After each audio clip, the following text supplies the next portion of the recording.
അധ്യായം 3-ാമത്തെ അധ്യായമായിട്ടുള്ള നിവർന്നു നിൽക്കാം എന്ന ഈ ഒരു അധ്യായമാണ് കേട്ടോ. നമ്മൾ ഈ ഒരു അധ്യായം പഠിക്കുമ്പോൾ തന്നെ ഒരു ജലാശയത്തിന്റെ ചിത്രം നമുക്ക് തന്നിട്ടുണ്ട്. കുറച്ച് മത്സ്യങ്ങളെ നമുക്ക് പരിചയപ്പെടുത്തുന്നു.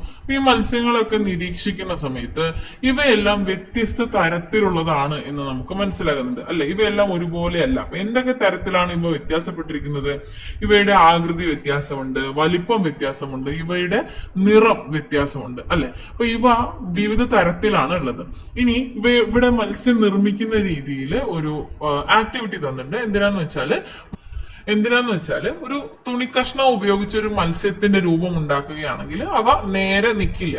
എന്നാൽ ആ തുണിക്കഷ്ണത്തിൽ ഒരു ഈർക്കിലി അറ്റാച്ച് ചെയ്തുകൊണ്ട് ഇത്തരത്തിൽ മത്സ്യത്തെ പുനർനിർമ്മിക്കുകയാണ് എന്നുണ്ടെങ്കിൽ അവയ്ക്ക് നേരെ നിൽക്കാനുള്ള ഒരു കഴിവ് ലഭിക്കും. അപ്പൊ ഇവിടെ തന്നിരിക്കുന്ന പോലെ തുണിയിൽ നിർമ്മിച്ച മത്സ്യമാണ് എങ്കിൽ അതിന്റെ വാൽഭാഗത്ത് പിടിച്ച് നേരെ നിർത്താൻ ശ്രമിച്ചു കഴിഞ്ഞാൽ ആ മത്സ്യം നേരെ നിൽക്കില്ല. എന്നാൽ തുണിയും ഈർക്കിലും ഉപയോഗിച്ച് നിർമ്മിച്ച മത്സ്യമാണ് എങ്കിൽ വാൽഭാഗത്ത് ജസ്റ്റ് പിടിച്ചാൽ തന്നെ ആ മത്സ്യത്തെ നേരെ നിർത്താനായിട്ട് സാധിക്കും. അത് നേരെ നിൽക്കും. അതായത് കുറച്ചുകൂടെ ഉറപ്പുണ്ടാകുമെന്ന്. അസ്ഥികളുടെ ആവശ്യകതയെ പറ്റിയും അസ്ഥികളുടെ പ്രവർത്തനത്തെയും പറ്റി മനസ്സിലാകുന്നതിനായിട്ടാണ് ഈ ഒരു ഈർക്കിൽ എക്സാമ്പിൾ തന്നിട്ടുള്ളത്. എക്സാമ്പിൾ നമുക്ക് ആവശ്യമില്ലാത്തതുകൊണ്ട് തന്നെ വിശദീകരിക്കുന്നില്ല. നിങ്ങൾക്ക് വേണമെന്നുണ്ടെങ്കിൽ ഇവിടെ വായിച്ചു നോക്കാവുന്നതേ ഉള്ളൂ കേട്ടോ. ഓക്കെ, അങ്ങനെ രണ്ട് നിർമ്മാണത്തിലും തുണിക്കഷ്ണം ഉപയോഗിച്ചിട്ടുണ്ട്. പിന്നെ എന്തുകൊണ്ടായിരിക്കും രണ്ടാമത് നിർമ്മിച്ചിട്ടുള്ള ആ ഒരു ഈർക്കിൽ ഉപയോഗിച്ച്, തുണിയും ഈർക്കിലും ഉപയോഗിച്ച് നിർമ്മിച്ചിട്ടുള്ള ആ ഒരു മത്സ്യം നേരെ നിന്നിട്ടുള്ളത്? അത് എന്തുകൊണ്ടാണ്, എന്തിനു വേണ്ടിയിട്ടാണ് ഈർക്കിൽ ഉപയോഗിച്ചത്? ഒന്ന്, രൂപം ലഭിക്കുന്നതിന് വേണ്ടിയിട്ടാണ്. കൃത്യമായൊരു ഷേപ്പ് കിട്ടും. അടുത്തത് നിവർന്നു നിൽക്കാൻ, ഒരു അസ്ഥികളൊക്കെ ഉണ്ടെങ്കിൽ നിവർന്നു നിൽക്കും. മാത്രമല്ല ഉറപ്പ് കിട്ടുന്നതിന് വേണ്ടിയിട്ടുമാണ് ഈ ഈർക്കിൽ ഉപയോഗിച്ചിട്ട് ആ ഒരു മത്സ്യത്തെ നിർമ്മിച്ചിട്ടുള്ളത്. അപ്പൊ ഇങ്ങനെ നിർമ്മിക്കുന്നതിനേക്കാളും കുറച്ചും കൂടെ ഈർക്കിൽ ഉപയോഗിച്ച് നിർമ്മിക്കുമ്പോൾ കുറച്ചും കൂടെ ഉറപ്പ് കിട്ടും. അപ്പൊ ഇതിനെല്ലാമായിട്ടാണ് ഈർക്കിൽ ഉപയോഗിച്ചത്. ഇനി യഥാർത്ഥ മത്സ്യത്തിനുള്ളിലേക്ക് കടക്കുമ്പോൾ യഥാർത്ഥ മത്സ്യത്തെ കുറിച്ച് നമുക്കറിയാം. മത്സ്യത്തിന് മുള്ളുണ്ട്. ഇപ്രകാരം മത്സ്യത്തില് മുള്ളുണ്ട്. ആ ഒരു മുള്ള് എന്ന് പറയുന്നത് ഈ മത്സ്യത്തിന്റെ ഒരു ആകൃതി നൽകുന്നുണ്ട്. ഈ പറഞ്ഞതുപോലെ ഒരു ഉറപ്പ് നൽകുന്നുണ്ട്. അങ്ങനെ മത്സ്യത്തിന് ഒരു ഈർക്കില് പോലെ, നമ്മൾ നേരത്തെ നിർമ്മിച്ച മത്സ്യത്തിലെ ഈർക്കില് പോലെയുള്ള ഭാഗമാണ് ഈ മത്സ്യത്തിന്റെ മുള്ള് എന്ന് പറയുന്നത്. അപ്പൊ ഇവിടെ താഴെ ഈ കുട്ടി പറഞ്ഞിരിക്കുന്നത് പോലെ ഈ ചിക്കൻ എല്ലില്ലായിരുന്നെങ്കിൽ അത് മുഴുവൻ കഴിക്കാമായിരുന്നു. അപ്പൊ മത്സ്യത്തിന് മാത്രമല്ല ഇത്തരം ഭാഗങ്ങൾ ഉള്ളത്, മറ്റുള്ളവയ്ക്കുമുണ്ട്. ഏതെല്ലാം ജീവികൾക്കുണ്ട്? ഇവിടെ തന്നിട്ടുള്ളത് പോലെ മറ്റ് ജീവികൾക്കും ഇത്തരത്തിലുള്ള ആ ഒരു ഭാഗം ഉണ്ട്, ഉറപ്പ് നൽകുന്ന ഒരു ഭാഗമുണ്ട്. എന്താണ് ഇതാണ് അസ്ഥികൂടം എന്ന് പറയുന്നത്. അസ്ഥികൂടം ശരീരത്തിന് ഉറപ്പും ആകൃതിയും നൽകുന്ന, ചില ആന്തരാവയവങ്ങൾക്ക് സംരക്ഷണവും നൽകുന്ന അസ്ഥികളുടെ ചട്ടക്കൂടിനെയാണ് അസ്ഥികൂടം എന്ന് പറയുന്നത്. ശരീരത്തിന് ഉറപ്പും ആകൃതിയും ചില ആന്തരാവയവങ്ങൾക്ക് സംരക്ഷണവും നൽകുന്ന അസ്ഥികളുടെ ചട്ടക്കൂടിനെയാണ് അസ്ഥികൂടം എന്ന് പറയുന്നത്. ഇവിടെ നിരീക്ഷിച്ചാൽ ഇത് ചില ജീവികളുടെ അസ്ഥികൂടങ്ങളാണ്. ഇത് എന്തിന്റെയൊക്കെയാണ്? ഇവിടെ ഈ ചിത്രം നിരീക്ഷിക്കുകയാണെങ്കിൽ ഇവയുടെ ആകൃതി മനസ്സിലാക്കി നമുക്ക് പറയാൻ സാധിക്കും. വവ്വാലിന്റെ അസ്ഥികൂടം, രണ്ടാമത് പശുവിന്റെ അസ്ഥികൂടം, മൂന്നാമത് മുതലയുടെ അസ്ഥികൂടം. അപ്പൊ ഇവിടെ നിന്ന് നമുക്ക് മനസ്സിലാക്കാം ഈ അസ്ഥികൂടം എന്നുള്ളത് ഒരു രൂപം, ആകൃതി മൃഗങ്ങൾക്ക് നൽകുന്നു എന്നുള്ളത്. അപ്പോ ഈ അസ്ഥികൂടം എന്ന് പറയുന്നത് ഒരു നിശ്ചിത ഭാരമുള്ള സാധനമാണ്. അസ്ഥികൂടത്തിന് ഭാരമുണ്ട്. അപ്പോ എങ്ങനെയാണ് ഈ പക്ഷികൾ പറക്കുന്നത്? അവരുടെ ഭാരം ഉപയോഗിച്ച് എങ്ങനെയാണ് പറക്കുന്നത് അല്ലെ? ആ ഒരു സംശയത്തിന് ഉത്തരമാണ് പക്ഷികളുടെ അസ്ഥികൂടം എങ്ങനെ വ്യത്യാസപ്പെട്ടിരിക്കുന്നു എന്ന് ഇവിടെ നൽകിയിട്ടുള്ളത്. പക്ഷികളുടെ അസ്ഥിയിൽ എന്താണ്? വായു അറകളുണ്ട്. പക്ഷികളുടെ അസ്ഥിയിൽ വായു അറകളുണ്ട്. അതുകൊണ്ട് തന്നെ മറ്റു ജീവികളെ അപേക്ഷിച്ച് പക്ഷികളുടെ അസ്ഥികൂടത്തിന് ഭാരം കുറവാണ്. അതിനാൽ തന്നെ മറ്റു ജീവികളെ അപേക്ഷിച്ച് പക്ഷികളുടെ അസ്ഥികൂടത്തിന് ഭാരം കുറവാണ്. ഇത് പക്ഷികൾക്ക് പറക്കുന്നതിനുള്ള അനുകൂലനമാണ് എന്ന് പറയുന്നു. ഇനി ഇവിടെ താഴെ നൽകിയിരിക്കുന്ന ഈ പക്ഷിയെ ഇപ്പൊ പ്രത്യേകിച്ച് നമുക്ക് എല്ലാവർക്കും കുറച്ചുകൂടി ഫേവറേറ്റ് ആയിട്ടുള്ള ഒരു പക്ഷിയാണ്. ഈ പക്ഷിക്ക് പറക്കുന്നതിന് കഴിയില്ല. നമുക്കറിയാവുന്നതാണ്, പെൻഗ്വിൻ പറക്കില്ല. ഈ പെൻഗ്വിനെ പോലെ തന്നെ പറക്കാത്ത മറ്റു ചില പക്ഷികൾ കൂടിയുണ്ട്. ഏതൊക്കെയാണ്?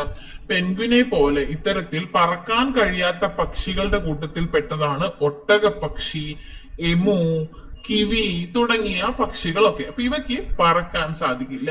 ഓക്കെ, അപ്പൊ മൃഗങ്ങളുടെ കാര്യം നമ്മൾ ഒന്ന് പറഞ്ഞിവിടെ നിർത്തുകയാണ്.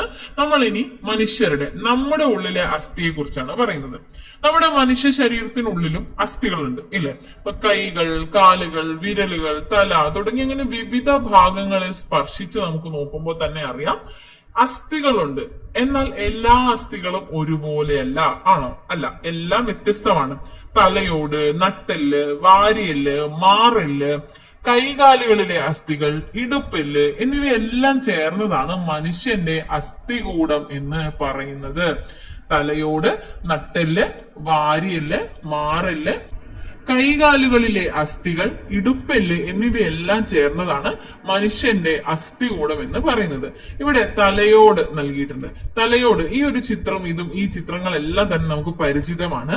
ഇതില് 22 അസ്ഥികൾ ചേർന്നതാണ് തലയോട് എന്ന് പറയുന്നത്. തലയോടാണ് ഇവിടെ തന്നിട്ടുള്ളത്. 22 അസ്ഥികൾ ചേർന്നതാണ് തലയോട്.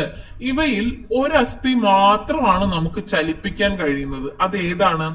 22 അസ്ഥികൾ ചേർന്നതാണ് തലയോട്. അതിൽ കീഴ്ത്താടിയെല്ല് മാത്രമാണ് നമുക്ക് ചലിപ്പിക്കുന്നതിനായിട്ട് കഴിയുന്നത്. ഇനി ഭക്ഷണം ചവയ്ക്കുമ്പോൾ ചലിക്കുന്ന അസ്ഥിയായിട്ടുള്ള ഈ കീഴ്ത്താടിയെല്ല് മാത്രമാണ് നമുക്ക് ചലിപ്പിക്കുന്നതിനായിട്ട് കഴിയുന്നത് എന്ന് നമ്മൾ മനസ്സിലാക്കി. ഓക്കെ, തലയോടിനുള്ളിൽ സംരക്ഷിക്കപ്പെട്ടിരിക്കുന്ന പ്രധാന അവയവം ഏതാണ്? തലയോട് സംരക്ഷിക്കുന്നത് തലച്ചോറിനെയാണ്. തലച്ചോറിനെ സംരക്ഷിക്കുന്ന ഏതാണ്? തലയോടാണ്. കൂടാതെ കണ്ണ്, ചെവി, മൂക്ക്, നാക്ക് എന്നീ ഇന്ദ്രിയങ്ങൾക്കും സംരക്ഷണം നൽകുന്നത് തലയോടാണ്. അതുകൊണ്ട് തന്നെ മസ്തിഷ്കത്തിന് സംഭവിക്കുന്ന ചെറിയ ക്ഷതം പോലും ഗുരുതരമായിട്ടുള്ള ആരോഗ്യ പ്രശ്നങ്ങൾക്ക് കാരണമാകും. നമുക്കറിയാവുന്നതാണ്, അത്രയേറെ ശ്രദ്ധിക്കേണ്ടതാണ് തലയോട്. ആയതിനാൽ തന്നെ എത്ര പ്രാധാന്യത്തോട് കൂടിയിട്ടാണ് നമ്മുടെ ശരീരം മസ്തിഷ്കത്തെ സംരക്ഷിച്ചിരിക്കുന്നത്. അപ്പൊ ഈ തലയോടും അതിന്റെ രീതിയൊക്കെ കണ്ടു കഴിഞ്ഞാൽ നമുക്ക് മനസ്സിലാക്കാം അത്രയേറെ പ്രാധാന്യം തലയോട് അർഹിക്കുന്നു. ഹെൽമെറ്റിന്റെ ഇമ്പോർട്ടൻസ് അപ്പൊ എത്രത്തോളം ഉണ്ട് എന്നുള്ളത് നമുക്കറിയാലോ. അതെന്തുകൊണ്ടാണ്? ഇപ്പൊ ഇവിടെ ഈ പത്രവാർത്ത തന്നിട്ടുള്ളത് നോക്കാം. തിരുവനന്തപുരം, വാഹനം ഓടിക്കുന്നവരും കൂടെ യാത്ര ചെയ്യുന്നവരും ഹെൽമറ്റ് ധരിക്കുന്നുണ്ടെന്നും മോട്ടോർ വാഹന നിയമങ്ങൾ കൃത്യമായി പാലിക്കുന്നുണ്ടെന്നും ഉറപ്പാക്കാൻ മോട്ടോർ വാഹന വകുപ്പ് പോലീസിന് നിർദ്ദേശം നൽകി. ഹെൽമറ്റ് ധരിക്കാതെ ഇരുചക്ര വാഹനങ്ങൾ ഓടിക്കുന്നവരിൽ നിന്ന് പിഴ ഈടാക്കുമെന്നും നിർദ്ദേശിച്ചു. അപ്പൊ ഇവിടെ ഹെൽമറ്റിന്റെ ആവശ്യകതയാണ് പറയുന്നത്. ഇപ്പൊ അതായത് അപകടങ്ങളിൽ തലയ്ക്ക് ഗുരുതരമായ പരിക്കുകൾ ഉണ്ടാകുന്നതിൽ നിന്ന് സംരക്ഷിക്കുന്നത് കൊണ്ടാണ് ഇരുചക്ര വാഹന യാത്രക്കാർ ഹെൽമെറ്റ് ധരിക്കണം എന്ന് പറയുന്നത്. ഈ ഹെൽമെറ്റ് ധരിക്കുകയാണെങ്കിൽ ഗുരുതരമായിട്ടുള്ള പരിക്കുകളോ മരണമോ ഉണ്ടാകുന്നതിനായിട്ടുള്ള സാധ്യതകൾ ഗണ്യമായി കുറയ്ക്കുന്നതിന് ഹെൽമെറ്റ് സഹായിക്കുന്നു. അപ്പൊ ആയതിനാൽ തന്നെ ഹെൽമെറ്റ് അത്രയധികം പ്രാധാന്യം അർഹിക്കുന്ന ഒന്നാണ്. നമ്മുടെ തലയോടിനെ സംരക്ഷിക്കണം. ഓക്കെ, അപ്പോ ആ ഒരു ഹെൽമെറ്റിന്റെ ആവശ്യകത മനസ്സിലാക്കി ഇരുചക്ര വാഹനങ്ങൾ യാത്ര ചെയ്യുമ്പോൾ ഹെൽമെറ്റ് ധരിക്കേണ്ടതിന്റെ ആവശ്യകത നമ്മളിപ്പോ പറഞ്ഞു. ഇനി നട്ടെല്ല്. നമ്മുടെ നമുക്കറിയാം അല്ലെ, ശരീരം നിവർന്നു നിൽക്കുന്നതിനും ചലിക്കുന്നതിനും സഹായിക്കുന്ന അസ്ഥികളുടെ ഒരു നിരയാണ് നട്ടെല്ല് എന്ന് പറയുന്നത്. ശരീരം നിവർന്നു നിൽക്കുന്നതിനും ചലിക്കുന്നതിനും സഹായിക്കുന്ന അസ്ഥികളുടെ ഒരു നിരയെയാണ് നട്ടെല്ല് എന്ന് പറയുന്നത്. നട്ടെല്ലിലെ അസ്ഥികളെ കശേരുക്കൾ എന്നാണ് പറയുന്നത്. കശേരു, നട്ടെല്ലിലെ അസ്ഥികളെ കശേരുക്കൾ എന്നാണ് പറയുന്നത്. 33 കശേരുക്കൾ ചേർന്നതാണ് നട്ടെല്ല്. 33 കശേരുക്കൾ ചേർന്നതാണ് നട്ടെല്ല്. നേരത്തെ നമ്മൾ ഈ പറഞ്ഞ 22 അസ്ഥികൾ ചേർന്നതാണ് തലയോട് എന്നുള്ളതിൽ ഇത് POയ്ക്ക് ആണ് കേട്ടോ ചോദിച്ചിട്ടുണ്ട്. ഓക്കെ, 33 കശേരുക്കൾ ചേർന്നതാണ് നട്ടെല്ല്. ഈ കശേരുക്കളെല്ലാം തന്നെ അത്രയേറെ ക്രമമായിട്ടാണ് വിന്യസിച്ചിട്ടുള്ളത്. നമുക്ക് ഈ ചിത്രം നോക്കിയത് മനസ്സിലാക്കാനായിട്ട് സാധിക്കും. ഓക്കെ, നാഡീവ്യൂഹത്തിന്റെ പ്രധാന ഭാഗമായിട്ടുള്ള സുഷുപ്ന നാഡി കടന്നു പോകുന്നത് ഈ നട്ടെല്ലിലൂടെയാണ്. നാഡീവ്യൂഹത്തിന്റെ പ്രധാന ഭാഗമായിട്ടുള്ള സുഷുപ്ന നാഡി ഏതിലെയാണ് കടന്നു പോകുന്നത്? നട്ടെല്ലിലൂടെയാണ് കടന്നു പോകുന്നത്. നാഡീവ്യൂഹത്തിന്റെ പ്രധാന ഭാഗമാണ് സുഷുപ്ന നാഡി എന്നതുകൊണ്ട് തന്നെ നട്ടെല്ല് സുഷുപ്ന നാഡിയുടെ ഒരു സംരക്ഷണ കവചമായിട്ടാണ് പ്രവർത്തിക്കുന്നത്. സുഷുപ്ന നാഡിയുടെ സംരക്ഷണ കവചം കൂടിയാണ് നട്ടെല്ല്. ആയതിനാൽ എന്താണ്, നട്ടെല്ലിന് കാര്യമായിട്ടൊരു ക്ഷതമേൽക്കുകയാണ് എങ്കിൽ എഴുന്നേറ്റ് നടക്കാൻ പോലും പ്രയാസമായിരിക്കും. ഓക്കെ, അത്രയേറെ പ്രാധാന്യം നട്ടെല്ലും അർഹിക്കുന്നു. ഇനി വാരിയല്. നമ്മുടെ മനുഷ്യ ശരീരത്തില് എത്ര ജോഡി വാരിയലുകളുണ്ട്? 12 ജോഡി വാരിയലുകളാണ് ഉള്ളത് കേട്ടോ. ഹൃദയം, ശ്വാസകോശം, ചില പ്രധാനപ്പെട്ട രക്തക്കുഴലുകൾ എന്നിവയെ പൊതിഞ്ഞ് സംരക്ഷിക്കുന്നത് വാരിയല്ലുകളാണ്. നട്ടെല്ലിന്റെയും മാറലിന്റെയും വാരിയലിന്റെയും ഒക്കെ സ്ഥാനം മനസ്സിലാക്കത്തക്ക വിധത്തിൽ ഇവിടെ ചെറിയൊരു ചിത്രം നൽകിയിട്ടുണ്ട്. അപ്പോ ഇതിൽ നിന്ന് നമുക്ക് മനസ്സിലാക്കാം ഹൃദയം, ശ്വാസകോശം, ചില പ്രധാനപ്പെട്ട രക്തക്കുഴലുകൾ എന്നിവയെ പൊതിഞ്ഞ് സംരക്ഷിക്കുന്നത് വാരിയല്ലുകളാണ്. വാരിയല്ലുകൾ എവിടെയാണ് സ്ഥിതി ചെയ്യുന്നത്, അല്ലെങ്കിൽ വാരിയല്ലുകളുടെ സ്ഥാനം എവിടെയാണ്? വാരിയല്ലുകൾ പിന്നിൽ നട്ടെല്ലിനോടും മുന്നിൽ മാറലിനോടും ബന്ധിപ്പിച്ചാണ് ഇരിക്കുന്നത്. ഹൃദയം, ശ്വാസകോശം, ചില പ്രധാനപ്പെട്ട രക്തക്കുഴലുകൾ എന്നിവയെ പൊതിഞ്ഞ് സംരക്ഷിക്കുന്നത് വാരിയല്ലുകളാണ്. ഇനി ഇവിടെ കുറച്ച് ക്വസ്റ്റ്യൻസ് കൊടുത്തിട്ടുണ്ട്. തലയോടിൽ എത്ര അസ്ഥികൾ കാണപ്പെടുന്നു? നമ്മൾ ഇതുവരെ പഠിച്ചതുമായി ബന്ധപ്പെട്ട ചോദ്യങ്ങളാണ്. ഉത്തരം കണ്ടെത്താൻ ശ്രമിക്കുക. 22 അസ്ഥികളാണ്. തലയോടിലെ അസ്ഥികളിൽ ചലിപ്പിക്കാൻ കഴിയുന്ന അസ്ഥി ഏതാണ്?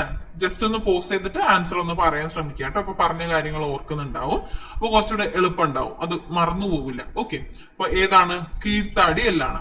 നട്ടെല്ല് എത്ര കശേരുക്കൾ ചേർന്നതാണ്? 33 കശേരുക്കളാണ്. സുഷുമ്നാ നാഡിയുടെ സംരക്ഷണ കവചം ഏതാണ്? നട്ടെല്ലാണ്. നട്ടെല്ലിന്റെ പ്രധാന ധർമ്മം എന്താണ്? നട്ടെല്ല് സുഷുമ്നാ നാഡിയെ സംരക്ഷിക്കുന്നു, ശരീരത്തെ നിവർന്നു നിൽക്കുന്നതിനായിട്ട് സഹായിക്കുന്നു. ഓക്കെ, ഇതെല്ലാം കിട്ടിയിട്ടുണ്ടാവല്ലോ. അടുത്തത്, ഹൃദയം, ശ്വാസകോശം എന്നിവയെ പൊതിഞ്ഞ് സംരക്ഷിക്കുന്ന അസ്ഥി ഏതാണ്? വാരിയല്ലാണ്. തലയോടിനാൽ പൊതിഞ്ഞ് സംരക്ഷിക്കപ്പെട്ടിട്ടുള്ള പ്രധാന അവയവങ്ങൾ ഏതൊക്കെയാണ്? തലച്ചോറ്, കണ്ണ്, ചെവി, മൂക്ക്, നാക്ക് എന്നിവയാണ്. ഓക്കെ, ക്ലിയർ അല്ലേ? ഇവയെല്ലാം നമുക്ക് കിട്ടിയില്ലേ? ഇനി കൈകാലുകളിലെ അസ്ഥിയിലേക്ക്. മനുഷ്യ ശരീരത്തിലെ ഓരോ കൈയിലും എത്ര അസ്ഥികളാണുള്ളത്? മനുഷ്യന്റെ ഓരോ കൈയിലും 32 അസ്ഥികളാണ് ഉള്ളത്. മനുഷ്യന്റെ ഓരോ കൈയിലും 32 അസ്ഥികൾ വീതമാണ് ഉള്ളത്. ഇതും PYQ ആണ് കേട്ടോ, ചോദിച്ചിട്ടുണ്ട്. 2 കാലിൽ നിൽക്കാനുള്ള കഴിവ് മനുഷ്യർക്കുണ്ട്. കൈകളിലെ അസ്ഥികളെ അപേക്ഷിച്ച് കാലിലെ അസ്ഥികൾ കൂടുതൽ ബലമുള്ളതാണ്. എന്തുകൊണ്ടായിരിക്കും ഇങ്ങനെ വന്നിട്ടുണ്ടാവുക? നമ്മുടെ ശരീരത്തിന്റെ മുഴുവൻ ഭാരവും താങ്ങി നിർത്തുന്നതിനാൽ നമ്മുടെ കാലുകളിലെ അസ്ഥികൾ നമ്മുടെ കൈകളിലെ അസ്ഥികളെക്കാൾ ശക്തമാണ്. അതിനാലാണ് നമ്മുടെ കാലുകളിലെ അസ്ഥികൾ കൈകളിലെ അസ്ഥികളെ അപേക്ഷിച്ച് കൂടുതൽ ബലമുള്ളതാണ്. അപ്പോ എത്ര അസ്ഥികൾ നമ്മുടെ കാലിലുണ്ട്? നമ്മുടെ മനുഷ്യ ശരീരത്തിൽ ഒരു കാലിൽ 31 അസ്ഥികളാണ് ഉള്ളത്. മനുഷ്യ ശരീരത്തിൽ ഒരു കാലിൽ 31 അസ്ഥികളാണ് ഉള്ളത്. മനുഷ്യ ശരീരത്തിലെ ഏറ്റവും നീളം കൂടിയ അസ്ഥി ഏതാണ്? മനുഷ്യ ശരീരത്തിലെ ഏറ്റവും നീളം കൂടിയ അസ്ഥിയാണ് തുടയെല്ല്. ഫീമർ എന്ന തുടയെല്ലാണ് ഏറ്റവും നീളം കൂടിയ അസ്ഥി. മനുഷ്യ ശരീരത്തിലെ ഏറ്റവും നീളം കൂടിയ അസ്ഥി ഏതാണ്? തുടയെല്ലാണ്, തുടയെല്ല്. ഇനി ജനന സമയത്ത് നമ്മുടെ ശരീരത്തിൽ ഏകദേശം 300 അസ്ഥികൾ ഉണ്ടാകും. പ്രായപൂർത്തിയാകുന്നതോടെ ഇതിൽ പലതും യോജിച്ച് 206 ആയി കുറയുകയാണ് ചെയ്യുന്നത്. ഇത് ഒരുപാട് തവണ ചോദിച്ചിട്ടുള്ളതാണ്. ഇപ്പോ ചോദിക്കാൻ ഇനി സാധ്യതയില്ല, പക്ഷെ നേരത്തെ ചോദിച്ചിട്ടുണ്ട്. ഓക്കെ, മനുഷ്യ ശരീരത്തിന്റെ ഓരോ ഭാഗത്തും കാണുന്ന അസ്ഥികളുടെ എണ്ണമാണ് ഇവിടെ താഴെ ചോദിച്ചിട്ടുള്ളത്. ഇതും റിപ്പീറ്റഡ് ആയിട്ട് ചോദിച്ചിട്ടുണ്ട് കേട്ടോ.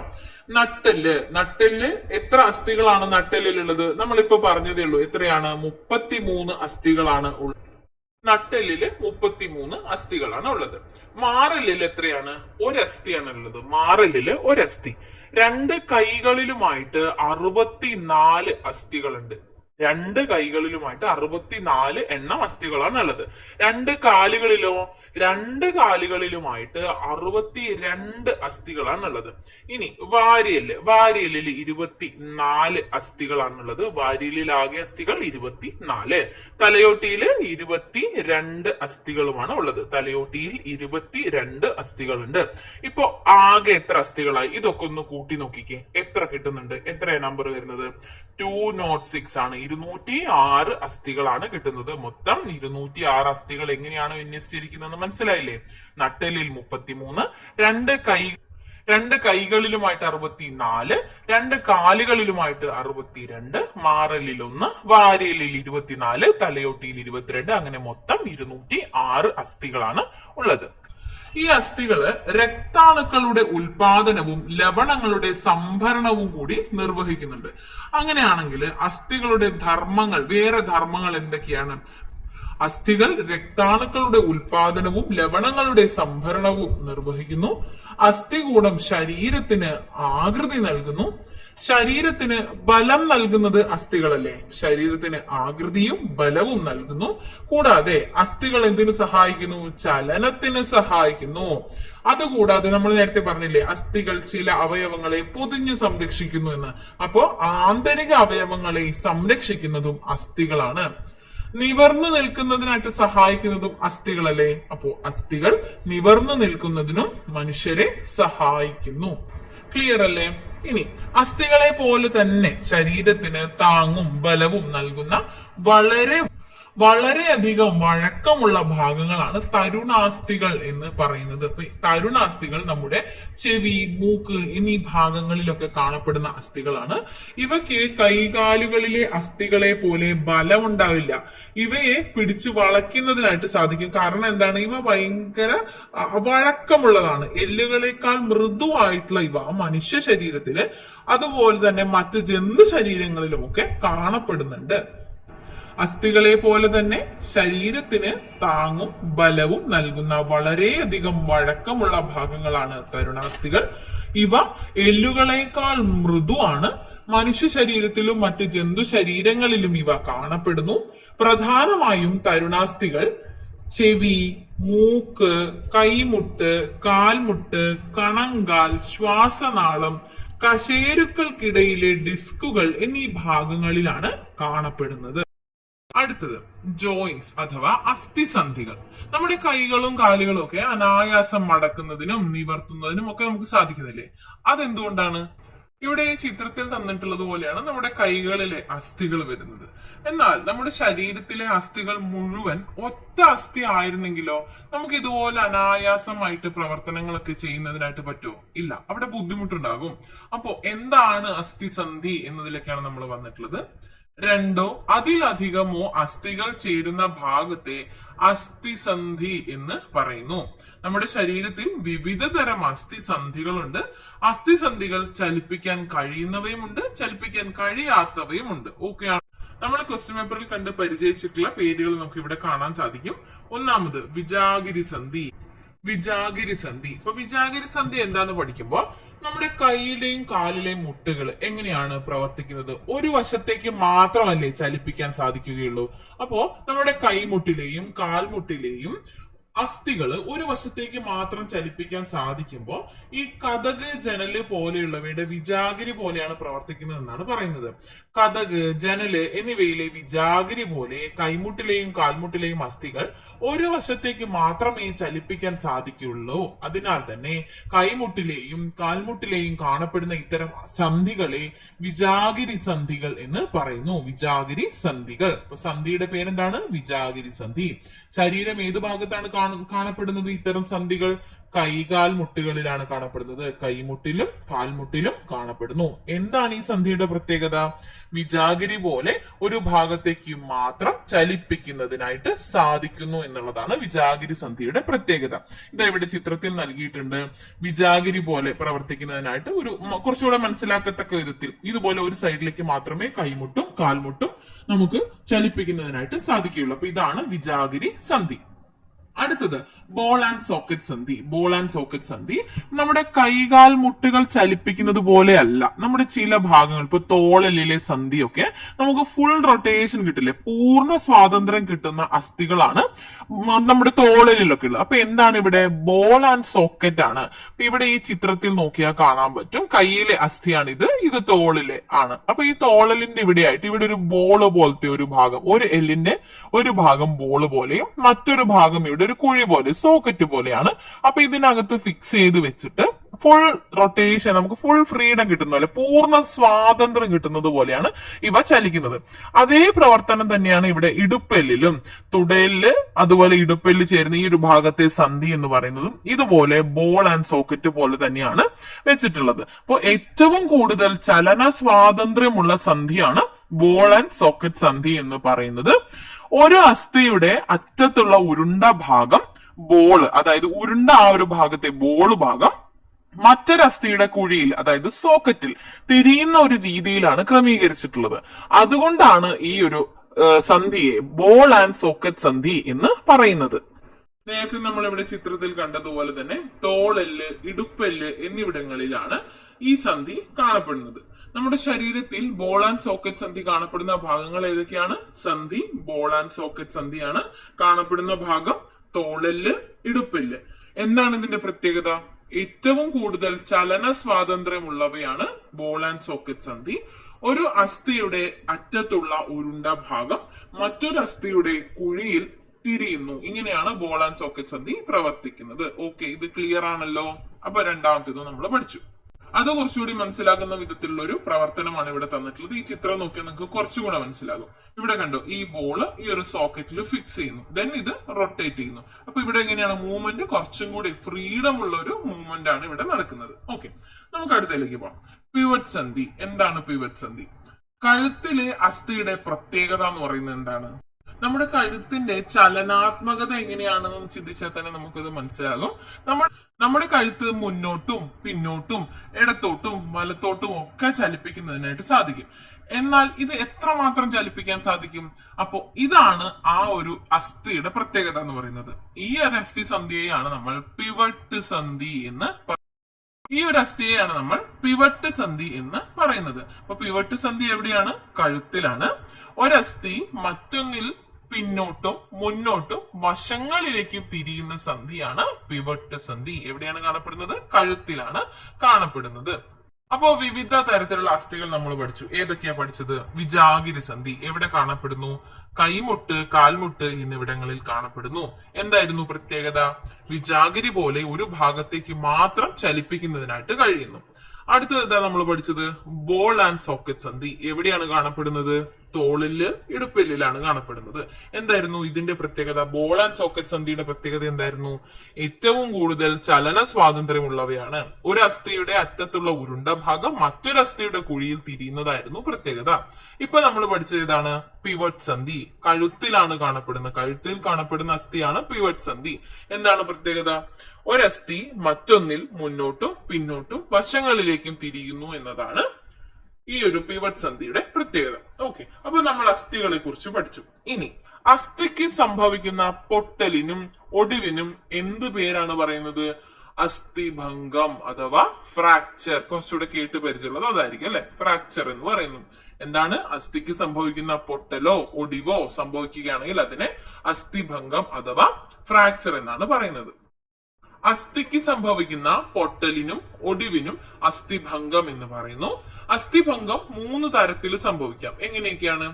അസ്ഥിക്ക് പൊട്ടലോ ഒടിവോ ഉണ്ടാവുകയോ അസ്ഥികൾക്ക് സ്ഥാനഭ്രംശം സംഭവിക്കുകയോ ചെയ്യുന്ന അസ്ഥിഭംഗത്തിനെ ലഘുഭംഗം അഥവാ സിമ്പിൾ ഫ്രാക്ചർ എന്നാണ് പറയുന്നത്. ഇതാണ് ഒന്നാമത്തെ കേസ്. രണ്ടാമത്തേതാണ് വിഷമഭംഗം അഥവാ കോമ്പൗണ്ട് ഫ്രാക്ചർ. എന്താണത്? അസ്ഥി പൊട്ടി മാംസപേശികളെ തുളച്ച് പുറത്തേക്ക് വരുന്ന ഒരു അസ്ഥിഭംഗം സംഭവിക്കുകയാണെങ്കിൽ അതിനെ വിഷമഭംഗം എന്ന് പറയുന്നു. ഇതില് അസ്ഥിഭംഗത്തോടൊപ്പം പുറമെ മുറിവും ഉണ്ടായിരിക്കും. അതാണ് വിഷമഭംഗം അഥവാ കോമ്പൗണ്ട് ഫ്രാക്ചർ എന്ന് പറയുന്നത്. മൂന്നാമത്തെ തരമാണ് സങ്കീർണ ഭംഗം. അതായത് ശരീരത്തിലെ ആന്തരാവയവങ്ങൾക്ക് സമീപം സംഭവിക്കുന്ന വിഷമഭംഗത്തിനെയാണ് സങ്കീർണ ഭംഗം എന്ന് പറയുന്നത്. ശരീരത്തിലെ ആന്തരാവയവങ്ങൾക്ക് സമീപമായിട്ട് വിഷമഭംഗം സംഭവിക്കുകയാണ് എങ്കിൽ അതിനെയാണ് സങ്കീർണ ഭംഗം അഥവാ കോംപ്ലിക്കേറ്റഡ് ഫ്രാക്ചർ എന്ന് പറയുന്നത്. ഇത്തരം സന്ദർഭങ്ങളിൽ അസ്ഥി ഒടിഞ്ഞ് ആന്തരാവയവങ്ങൾക്ക് ക്ഷതം സംഭവിക്കുന്ന ഒരു സാഹചര്യമാണ് ഉണ്ടാകുന്നത്. അങ്ങനെ 3 തരത്തിലാണ് അസ്ഥിഭംഗം സംഭവിക്കുന്നത്. ഏതൊക്കെയാണ്? സിമ്പിൾ ഫ്രാക്ചർ ലഘുഭംഗം, കോമ്പൗണ്ട് ഫ്രാക്ചർ വിഷമഭംഗം, ആന്തരാവയവങ്ങൾക്ക് സമീപം സംഭവിക്കുന്ന വിഷമഭംഗമാണ് സങ്കീർണ ഭംഗം അഥവാ കോംപ്ലിക്കേറ്റഡ് ഫ്രാക്ചർ എന്ന് പറയുന്നത്. ഇവിടെ ഇത് അവർ എക്സ്റേ ഷീറ്റ് തന്നിട്ടുണ്ട്. ഇവിടെ ഈ എക്സ്റേയിൽ നമുക്ക് ആ ഒരു ഫ്രാക്ചർ ക്ലിയർ ആയിട്ട് നമുക്ക് കാണുന്നതിനായിട്ട് സാധിക്കും. അപ്പോ എക്സ്റേ കൊണ്ടാണ് നമ്മൾ ഇത് തിരിച്ചറിഞ്ഞത്. ഇപ്പൊ എന്താണ് എക്സ്റേ എന്ന് പറയുന്നത്? 1895 ജർമ്മൻ ഭൗതിക ശാസ്ത്രജ്ഞനായ വിൽഹം കോൺറാഡ് റോഡ്ജൻ ആണ് എക്സ്റേ കണ്ടെത്തിയത്. മനുഷ്യന്റെ കൈകളിലെ അസ്ഥികളുടെ ഫോട്ടോഗ്രാഫിക് ചിത്രം എക്സ്റേ ഉപയോഗിച്ചെടുത്തത് റോഡ്ജനാണ്. മാംസപേശികളിലൂടെ കടന്നു പോകുന്നതും എല്ലുകളിലൂടെ കടന്നു പോകാത്തതുമാണ് എക്സ്റേ എന്ന് പറയുന്നത്. മാംസപേശികളിലൂടെ എക്സ്റേ കടന്നു പോകും, എന്നാൽ എല്ലുകളിലൂടെ എക്സ്റേ കടന്നു പോകില്ല. അപ്പൊ ഇതാണ് എക്സ്റേ എന്ന് പറയുന്നത്. 1895 കണ്ടെത്തിയിട്ടുള്ളത്. വിൽഹെം കോൺറാഡ് റോഡ്ജൻ ആണ് കണ്ടെത്തിയിട്ടുള്ളത്. ഇനി എങ്ങനെയാണ് അസ്ഥിഭംഗം സംഭവിച്ചിട്ടുണ്ടോ എന്ന് തിരിച്ചറിയുന്നത്? പരിക്കേറ്റ ഭാഗത്ത് വേദനയുണ്ടാകും, പരിക്കേറ്റ ഭാഗം അനക്കാൻ പ്രയാസമുണ്ടാകും, സമാന ഭാഗങ്ങളുമായിട്ടുള്ള വ്യത്യാസം കാണുന്നതിനായിട്ട് സാധിക്കും. ഇത്തരത്തിലുള്ള സാഹചര്യങ്ങളിൽ നിന്ന് നമുക്ക് അസ്ഥിഭംഗം സംഭവിച്ചിട്ടുണ്ടോ എന്ന് നമുക്ക് സംശയിക്കാവുന്ന സാഹചര്യമാണ് ഉണ്ടാകുന്നത്. ഇനി പ്രഥമ ശുശ്രൂഷ. അസ്ഥിഭംഗം സംഭവിച്ച ഒരാൾക്ക് എന്ത് പ്രഥമ ശുശ്രൂഷയായിരിക്കും നൽകുക? അതുപോലെ പരിക്കേറ്റ ഭാഗത്ത് അനക്കം തട്ടിയാൽ എന്തായിരിക്കും സംഭവിക്കുക? അനക്കാതെ നിർത്താൻ എന്താ ചെയ്യേണ്ടത്? ഇവിടെ താഴെ നൽകിയിട്ടുള്ളതുപോലെ പരിക്കേറ്റ ഭാഗം ചലിപ്പിക്കാതെ സൂക്ഷിക്കണം. അതിനായിട്ട് ചലിപ്പിക്കാതെ സൂക്ഷിക്കുന്നതിന് വേണ്ടിയിട്ട് പരിക്കേറ്റ ഭാഗത്ത് സ്പ്ലിന്റ് ഉപയോഗിച്ച് കെട്ടാം. അപ്പൊ സ്പ്ലിന്റിനായിട്ട് മരം, ലോഹം, പ്ലാസ്റ്റിക് എന്നിവയിൽ ഏതെങ്കിലും കൊണ്ട് നിർമ്മിച്ചിട്ടുള്ള ഉറപ്പുള്ള ഒരു താങ്ങുപലക, ഇതുപോലെ സംരക്ഷിക്കുന്നതിന് വേണ്ടിയിട്ട് ഉറപ്പുള്ള ഒരു താങ്ങുപലക കൊണ്ട് സ്പ്ലിന്റ് ഉണ്ടാക്കണം. പരിക്കേറ്റ ഭാഗം ചലിപ്പിച്ചു നോക്കാൻ പാടില്ല. പ്രധാനപ്പെട്ടത് ഇതാണ്, പരിക്കേറ്റ ഭാഗം ചലിപ്പിച്ചു നോക്കരുത്. അസ്ഥിഭംഗം സംഭവിച്ച ഒരാൾക്ക് പ്രഥമ ശുശ്രൂഷ നൽകിയാലുടൻ, ഇതെല്ലാം പ്രഥമ ശുശ്രൂഷയാണ്, പ്രഥമ ശുശ്രൂഷ നൽകിയാലുടൻ തന്നെ ആശുപത്രിയിൽ എത്തിക്കണം. അപ്പൊ എങ്ങനെയാണ് സ്പ്ലിന്റ് ഇടുന്നത് എന്നതിന്റെ എക്സ്പ്ലനേഷൻ ആണ് ഇവിടെ ഈ ചിത്രങ്ങളിലൂടെ നൽകിയിട്ടുള്ളത്. ഇനി ഇവിടെ നൽകിയിട്ടുള്ള ഈ എക്സ്റേ ഭാഗം നോക്കിയാല് ഇവിടെ പൊട്ടലുണ്ട്. പൊട്ടിയ ഈ അസ്ഥി ഭാഗത്ത് കമ്പിയിട്ട് സ്ക്രൂ ചെയ്ത് ഉറപ്പിച്ചിരിക്കുന്നത് നമുക്ക് കാണാനായി സാധിക്കും. ഇപ്പൊ പൊട്ടലുണ്ട്, എല്ലിന് പൊട്ടലുണ്ട്, കമ്പി ഇടണമെന്ന് ഇവിടെ ഡോക്ടർ പറയുന്നതായിട്ട് നമുക്ക് ഇവിടെ കാണാൻ സാധിക്കും. അപ്പോ എന്തിനാണ് പൊട്ടലുള്ള ഭാഗത്ത് ഇങ്ങനെ കമ്പി ഇടുന്നത്? അസ്ഥിഭംഗം വന്ന ഭാഗം ശരിയായി ചേർത്ത് വെച്ച് ലോഹ കമ്പികൾ സ്ക്രൂ ചെയ്ത് ഉറപ്പിക്കാറുണ്ട്, ഇവിടെ ഈ ചിത്രത്തിൽ തന്നിട്ടുള്ളത് പോലെ. അതെന്തിനാണ്? അസ്ഥികൾ ഇളകാതെ നിൽക്കുന്നതിനും വേഗം കൂടിച്ചേരുന്നതിനും വേണ്ടി സഹായിക്കുന്നവയാണ് ഈ കമ്പി ഇടുന്ന ഈ ഒരു മെത്തേഡ് എന്ന് പറയുന്നത്. ഇനി അസ്ഥികളിലെ കാൽസ്യം കുറയുന്നത് കാരണം, അതുപോലെ ശരീരത്തിന്റെ ഭാരം കൂടുകയും ചെയ്യുന്നത് കാരണം കാൽമുട്ടിനൊക്കെ തേയ്മാന പ്രശ്നങ്ങൾ ഉണ്ടാവാറുണ്ട്. ഇതുകൊണ്ട് മാത്രമല്ല, പ്രായം കൂടുമ്പോഴും കാൽമുട്ടിന് വേദന വരും. അപ്പൊ ഒരു വൈദ്യ പരിശോധന നടത്തിയ ശേഷം മാത്രം ഇത് ഉറപ്പുവരുത്തുക. ഇങ്ങനെ തീവ്രമായിട്ടുള്ള ഒരു സാഹചര്യം ഉണ്ടാവുകയാണെങ്കിൽ വൈദ്യ പരിശോധനയ്ക്ക് ശേഷം അസുഖമുള്ളതോ അല്ലെങ്കിൽ തേയ്മാനം വന്നതോ ആയിട്ടുള്ള കാൽമുട്ടിലെ അസ്ഥികൾ മാറ്റിവെക്കാറുണ്ട്. അങ്ങനെ അസ്ഥികൾ നീക്കം ചെയ്യുകയും അതിന് പകരമായിട്ട് കൃത്രിമ കാൽമുട്ട് സ്ഥാപിക്കുകയും ചെയ്യുന്നുണ്ട്. ഈ ഒരു പ്രക്രിയയാണ് മുട്ടുമാറ്റിവെക്കൽ ശസ്ത്രക്രിയ എന്ന് പറയുന്നത്. ഇങ്ങനെ കൃത്രിമ കാൽമുട്ടായിട്ട് സെറാമിക്, ലോഹം, പ്ലാസ്റ്റിക് എന്നിവയിലൊക്കെയുള്ള കൃത്രിമ കാൽമുട്ടുകൾ ഇന്ന് മാറ്റിവെക്കാറുണ്ട്. ഇങ്ങനെ മാറ്റിവെക്കുകയാണെങ്കിൽ മുട്ടുമാറ്റിവെക്കല് 20 വർഷം വരെ ഫലപ്രദമായിട്ട് പ്രവർത്തിക്കുമെന്നാണ് പറയുന്നത്. എന്നാലും ഇത് ശസ്ത്രക്രിയ ആയതിനാൽ തന്നെ കാൽമുട്ട് മാറ്റിവെക്കൽ ശസ്ത്രക്രിയക്ക് ശേഷം പുതിയ കാൽമുട്ടിൽ ചെറിയ രീതിയിലുള്ള ചില അസ്വസ്ഥതകളൊക്കെ അനുഭവപ്പെടാം. ഇത് മരുന്നുകൾ ഉപയോഗിച്ചും അല്ലെങ്കിൽ ഫിസിയോതെറാപ്പിയിലൂടെയും ഒക്കെ മാറ്റിയെടുക്കാനാവുന്നതാണ് എന്നാണ് പറയുന്നത്. അപ്പൊ ഇതാണ് മുട്ടുമാറ്റിവെക്കൽ എന്ന് പറയുന്ന ഒരു പ്രക്രിയ. അങ്ങനെ അസ്ഥികളുടെ പ്രാധാന്യം നമ്മൾ മനസ്സിലാക്കി. എന്തെങ്കിലും സംഭവിച്ച അസ്ഥികൾക്ക് ഒരു ഭംഗമുണ്ടായാൽ അവയെ എങ്ങനെ സംരക്ഷിക്കണം എന്നുള്ളത് മനസ്സിലായി. നമ്മുടെ ഈ അസ്ഥികളുടെ ആരോഗ്യത്തിനായിട്ട് നമ്മൾ എന്താണ് ചെയ്യേണ്ടത്? ഇങ്ങനെയുള്ള ഈ അസ്ഥികളുടെ ആരോഗ്യത്തിനായിട്ട് നമ്മൾ നല്ല രീതിയിലുള്ള ഭക്ഷണം, അസ്ഥികൾക്ക് ആവശ്യമായിട്ടുള്ള ധാതു ലവണങ്ങൾ ഉൾപ്പെടുന്ന ഭക്ഷണം, അസ്ഥികളുടെ ആരോഗ്യത്തിന് ആവശ്യമായിട്ടുള്ള ധാതുക്കൾ ഉൾപ്പെടുത്തിയിട്ടുള്ള സമീകൃത ആഹാരത്തിൽ അസ്ഥികൾക്കും ആവശ്യമായിട്ടുള്ള ഭക്ഷണങ്ങൾ നമ്മൾ ഉൾപ്പെടുത്തേണ്ടതാണ്. അപ്പോൾ എല്ല്, പല്ല് തുടങ്ങിയവയ്ക്ക് ആരോഗ്യത്തിന് ആവശ്യമായിട്ടുള്ള പോഷക ഘടകങ്ങൾ ഉൾപ്പെടുത്തുന്ന ആഹാരം ഏതൊക്കെയാണ്? ഈ കോളത്തിൽ പറഞ്ഞിട്ടുള്ളതുപോലെ എല്ല്, പല്ല് എന്നിവയുടെ ആരോഗ്യത്തിന് ആവശ്യമായിട്ടുള്ള പോഷക ഘടകങ്ങളാണ് വിറ്റാമിൻ ഡി, കാൽഷ്യം എന്നതൊക്കെ. കഴിഞ്ഞ ചാപ്റ്ററിൽ നമ്മൾ പഠിച്ചിട്ടുണ്ടായിരുന്നു. വിറ്റാമിൻ ഡി, കാൽഷ്യം എന്നിവയാണ് എല്ല്, പല്ല് മുതലായവയുടെ ആരോഗ്യത്തിന് ആവശ്യമായിട്ടുള്ള ഘടകങ്ങൾ. ഈ കാൽഷ്യം, അതുപോലെ വിറ്റാമിൻ ഡി എന്നിവയൊക്കെ അടങ്ങിയിട്ടുള്ള ഭക്ഷണ പദാർത്ഥങ്ങൾ ഏതൊക്കെയാണ്? വിറ്റാമിൻ ഡിക്കായിട്ട് മുട്ട, പാൽ, ഇലക്കറികൾ, മത്സ്യം എന്നിവയൊക്കെ കഴിക്കാം. ഇനി കാൽഷ്യത്തിനായിട്ട് മത്സ്യം, മുട്ട, പാൽ, കൂൺ എന്നിവയൊക്കെ കഴിക്കാം.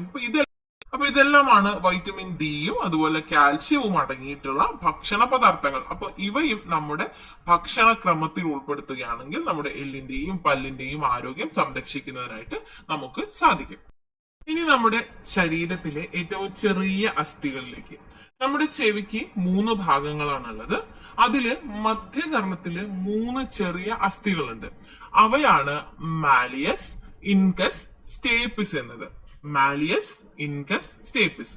ഇവയ്ക്ക് കമ്പനം ചെയ്യുന്നതിനായിട്ടുള്ള കഴിവുണ്ട്. കമ്പനം ചെയ്യുന്നതിനായിട്ടുള്ള കഴിവുള്ളവയാണ് ഈ മാലിയസ്, ഇൻകസ്, സ്റ്റേപ്പിസ് എന്നിവ.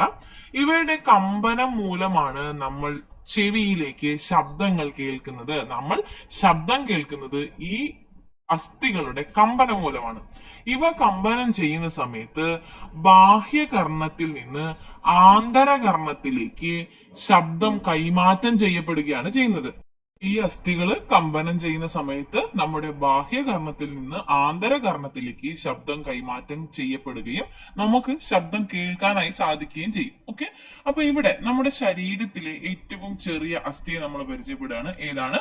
സ്റ്റേപ്പിസ് ആണ്. സ്റ്റേപ്പിസ് നമുക്ക് അറിയാവുന്നതാണ്. എങ്കിലും നമ്മുടെ ശരീരത്തിലെ ഏറ്റവും ചെറിയ അസ്ഥിയാണ് സ്റ്റേപ്പിസ് എന്നത്. സ്റ്റേപ്പിസ്.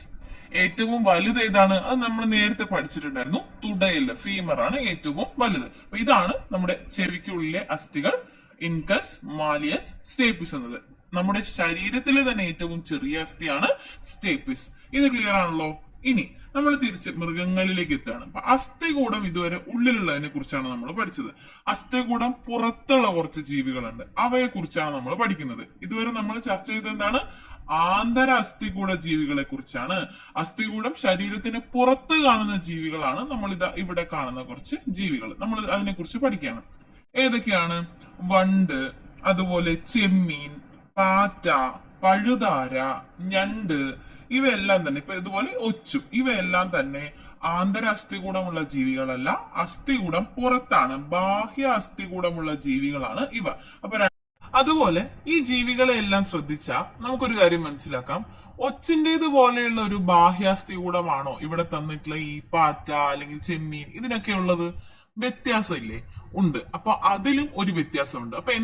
അപ്പൊ എന്താണ് ബാഹ്യാസ്ഥികൂടം, എന്താണ് ആന്തരാസ്ഥികൂടം, അവയിൽ എന്തൊക്കെ വ്യത്യാസങ്ങളുണ്ട്, അതൊക്കെ നമുക്കൊന്ന് നോക്കാം. ഒച്ച്, ചിലതരം വണ്ടുകൾ, ചിപ്പി, ഞണ്ട് തുടങ്ങിയ ജീവികൾക്ക് കട്ടി കൂടിയ പുറന്തോടാണുള്ളത്. പഴുതാര, തേരട്ട, പാറ്റ, കൊഞ്ച് തുടങ്ങിയ ജീവികൾക്ക് താരതമ്യേന കട്ടി കുറഞ്ഞ പുറന്തോടാണ് ഉള്ളത്. ഇതാണ് നമ്മൾ നേരത്തെ പറഞ്ഞത്. ഓക്കെ, ഇനി ശരീരത്തിന് പുറത്തുള്ള ഇത്തരം ആവരണങ്ങളെ നമ്മൾ മൊത്തത്തിൽ വിളിക്കുന്ന പേരാണ് ബാഹ്യാസ്ഥികൂടം എന്നുള്ളത്. ശരീരത്തിന് പുറത്തുള്ള ഇത്തരം ആവരണങ്ങളെ ബാഹ്യാസ്ഥികൂടം എന്ന് പറയുന്നു. പൂച്ച, തവള, എലി, പശു, നമ്മൾ മനുഷ്യന്മാർ തുടങ്ങിയ ജീവികൾക്കൊക്കെ ശരീരത്തിനകത്താണ് അസ്ഥികൂടം. ഇതിനെ ആന്തരിക അസ്ഥികൂടം, ആന്തരാസ്ഥികൂടം എന്ന് പറയുന്നു. ഓക്കെ അല്ലേ? അപ്പോ ബാഹ്യാസ്ഥികൂടം കട്ടി കുറഞ്ഞ ആവരണമായിട്ടും കട്ടി കൂടിയ പുറന്തോടായിട്ടും കാണപ്പെടുന്നുണ്ട്. ആന്തരാസ്ഥികൂടം നമ്മളെ പോലെ മനുഷ്യർ, പശു, എലി, തവള, പൂച്ച പോലെയുള്ള ജീവികൾക്ക് ആന്തരാസ്ഥികൂടാണ് ഉള്ളത്. ഇനി അടുത്ത ചോദ്യം ഇതാണ്: ഒരു ജീവിയിൽ തന്നെ ബാഹ്യാസ്ഥികൂടവും ആന്തരാസ്ഥികൂടവും ഉണ്ടാവോ? ബാഹ്യാസ്ഥികൂടവും ആന്തരാസ്ഥികൂടവും ഉള്ള ജീവികൾക്ക് ഉദാഹരണമാണ് ഇതാ ഇവിടെ തന്നിട്ടുള്ളത്. ഒന്ന് മുതല, ആമ, ചീങ്കണ്ണി പോലെയുള്ളവയ്ക്ക് ഇത് കണ്ടോ ബാഹ്യാസ്ഥികൂടം, അതുപോലെ ആന്തരാസ്ഥികൂടവുമുള്ള ജീവികളാണ് ഇവയെല്ലാം. ആമയുടെ പുറന്തോടുണ്ട്, അതുപോലെ തന്നെ ആന്തരാസ്ഥികൂടവും നമുക്ക് ഇവിടെ കാണാനായിട്ട് സാധിക്കും. അപ്പൊ ഇത്തരത്തിൽ പുറന്തോടും അതുപോലെ തന്നെ ആന്തരാസ്ഥികൂടവും, ബാഹ്യാസ്ഥികൂടവും ആന്തരാസ്ഥികൂടവും ഉള്ള ജീവികളാണ് ആമ, മുതല, ചീങ്കണ്ണി തുടങ്ങിയവയൊക്കെ. ഇനി ഇതുവരെ നമ്മൾ പറഞ്ഞ കാര്യങ്ങളൊന്നും ടാബുലർ ഫോമിലാക്കാനാണ് പറഞ്ഞിട്ടുള്ളത്. അസ്ഥികൂടങ്ങൾ വിവിധ തരത്തിൽ പറഞ്ഞു. ആന്തരാസ്ഥികൂടമുള്ള ജീവികൾ ഏതൊക്കെയാണ്? മനുഷ്യൻ, പശു, പൂച്ച, എലി, തവള, പക്ഷി, പാമ്പ്, മത്സ്യം, ഇവയെല്ലാം എന്താണ്? ആന്തരാസ്ഥികൂടമുള്ളതാണ്. ഇനി ബാഹ്യാസ്ഥികൂടത്തിലേക്ക് വരുമ്പോഴോ ഒച്ച്, വണ്ട്, ചെമ്മീൻ, പാറ്റ, പഴുതാര, ഞണ്ട് ഇവയെല്ലാം എന്താണ്? ബാഹ്യാസ്ഥികൂടമുള്ളവയാണ്. രണ്ടും ചേർന്നവയോ ബാഹ്യാസ്ഥികൂടവും ആന്തരാസ്ഥികൂടവും ഉള്ള ജീവികൾ ഏതൊക്കെയാണ്? ആമ, മുതല, ചീങ്കണ്ണി തുടങ്ങിയവയൊക്കെ എന്താണ്? ബാഹ്യാസ്ഥികൂടവും ആന്തരാസ്ഥികൂടവും ഉള്ളവയാണ്. ഓക്കെ അല്ലേ? ഇനി അധിക വായനയ്ക്കായിട്ട് ഇവിടെ ഒരു ഭാഗം തന്നിട്ടുണ്ട്. നട്ടെല്ലില്ലാത്ത മിക്ക ജീവികൾക്കും ബാഹ്യാസ്ഥികൂടമാണ് ഉള്ളത്. ബാഹ്യാസ്ഥികൂടമുള്ള ജീവികളിൽ ഏറ്റവും കൂടുതൽ ഏതാണ്? പ്രാണികളാണ്. ഈ ബാഹ്യാസ്ഥികൂടം കാലക്രമേണ ഒഴിച്ചു കളയപ്പെട്ടേക്കാവുന്ന ഒന്നാണ്. അതുകൂടാതെ ഈ ആന്തരിക അസ്ഥികൂടമുള്ള ജീവികളിൽ ബാഹ്യാസ്ഥികൂടത്തിന് സമാനമായിട്ടുള്ള ചില ഭാഗങ്ങൾ കൂടിയുണ്ട്. അതിനുദാഹരണമാണ് മത്സ്യങ്ങളുടെ ഉരകങ്ങളുടെയൊക്കെ ചെതുമ്പലുകൾ, പക്ഷികളുടെ തൂവലുകൾ, ജന്തുക്കളിലെ രോമങ്ങൾ, നഖം, കൊമ്പ്, കുളമ്പ് എന്നിവയൊക്കെ. അപ്പൊ ഇതാണ് ഇവിടെ നൽകിയിട്ടുള്ളത്. ബാഹ്യാസ്ഥികൂടം, ആന്തരാസ്ഥികൂടമുള്ള ജീവികളിൽ ബാഹ്യാസ്ഥികൂടത്തിന് സമാനമായിട്ടുള്ള ചില ഭാഗങ്ങൾ ഉണ്ട് എന്ന് പറയുന്നു. ഇനി ബാഹ്യാസ്ഥികൂടങ്ങളുടെ ഒരു വിസ്മയം എങ്ങനെയാണ് വരുന്നത്? ഇവിടെ താഴെ തന്നിട്ടുള്ള ഈ ചിത്രങ്ങളൊക്കെ നിരീക്ഷിച്ചാൽ നമുക്ക് മനസ്സിലാകും. കക്ക, ശംഖ്, ചിപ്പി തുടങ്ങിയ ബാഹ്യാസ്ഥികൂടങ്ങൾ ഉപയോഗിച്ച് നിർമ്മിച്ചിട്ടുള്ള കരകൗശല വസ്തുക്കളാണ് ഇതൊക്കെ. അപ്പൊ ഇത് ജീവഹാനി വന്ന പലതരം ജീവികളുടെ ബാഹ്യാസ്ഥികൂടമാണ്. അതുപയോഗിച്ച് നിർമ്മിച്ചിട്ടുള്ള കരകൗശല വസ്തുക്കളാണ് ഇവിടെ നൽകിയിട്ടുള്ളത്. ഓക്കെ, അപ്പൊ ഇത്രയും പറഞ്ഞ കാര്യങ്ങൾ ക്ലിയർ ആണല്ലോ. അപ്പൊ നമുക്ക് ഇത്രയാണ് ഈ ഒരു അധ്യായത്തിൽ പഠിക്കാനായിട്ടുള്ളത്. ഇവിടെ പറഞ്ഞ കാര്യങ്ങളെല്ലാം തന്നെ നിങ്ങൾക്ക് ക്ലിയർ ആയി മനസ്സിലായി എന്ന് വിശ്വസിക്കുന്നു. അപ്പൊ എല്ലാവരും നന്നായി ശ്രദ്ധയോടുകൂടി പഠിക്കുക.